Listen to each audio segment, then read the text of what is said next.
Ladies and gentlemen, across America and around the globe, welcome to the AGN-TCL Streaming News Network, home of America's good news to the world. Good morning, good afternoon, good evening, good night, wherever in the world you happen to be. I'm Austin Miles, and do I have news for you?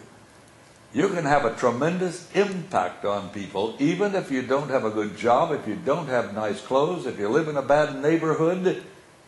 You can still impact the world unlike you have ever known. Several years ago, I was on a cruise ship, and we stopped in Haiti. And when I got off of this ship, a little boy, about 11 or 12, came up to me, standing very tall, looked me right in the eye with a smile on his face, his eyes just gleaming, and said, "I speak English very well." And I said, "Well, I see that you do." He said, "I was thinking you might need a guide." I said, "No, that's a coincidence. I was just thinking I really do need a guide." So he came along with me and he showed me around Haiti, and as we were talking, and I then began to realize that he was hoping to save money to get some books so he could go to school.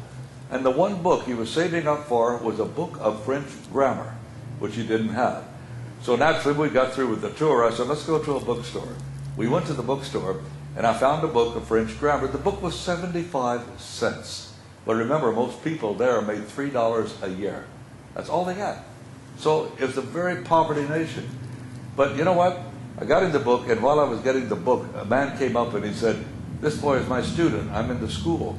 And what you're doing is a marvelous thing for him, because if the kids don't have books, they can't go to school." This little boy came to me, had such an impact on me. I saw him a few times after when I stopped in there at that port. But he just had such an impact because even though he was wearing rags, torn t-shirt, little short pants, the sandals were about to fall off of his feet. The very picture of poverty, except you saw way past that when you looked in his eyes and you saw him stand tall. "My name is Jimmy Joseph. I speak English very good." Here's another one that I think is so enlightening, because this was in an editorial in the Contra Costa Times out here in Northern California called "The Vital Things in Life." The senior class of Fern High School, now that Fern High School is in the suburbs of St. Louis, Missouri. So the senior class of Fern Ridge High chose someone to be their commencement speaker who was neither rich nor famous nor even a former hometown person who had done good.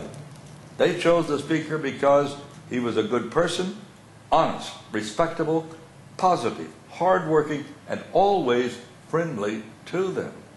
This group of 17 and 18-year-olds chose their school's janitor to deliver the commencement speech.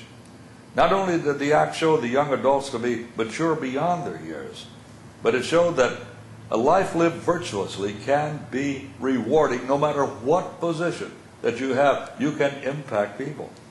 It shows that success is not always measured by your material wealth or your prestige. Janitor George Smith said he was honored and touched by the invitation. It's a good feeling to know that being yourself, being honest and responsible, and treating all people with respect actually begets respect. That it does. Smith knew each of the 32 graduating seniors by name. In fact, he knows the whole school. Without short-shifting his job, he talks to the students frequently and gets to know them. He's a positive influence to their lives, and many consider him a friend. They admire him and his attitude toward life. In his speech, Smith spoke of hope, positive attitudes, and dreams. He told them not to give up or lose faith no matter what setbacks beset them. He's a prime example of recognizing the finer things in life. These things are not necessarily your job. It has nothing to do with your car, your house, or your bank account. What's important in life is not what you do, but how you do it. And what's important in the end is people. How you treat them will be how they treat you. You know, it's good to know that there are people in our world like Smith who remembers that. It's even better to know that there are still people out there who openly appreciate it, like the 2001 graduation from Fern Ridge High. They have indeed matriculated to adulthood. I'm Austin Miles. God bless you and may all your prayers be answered. Amen.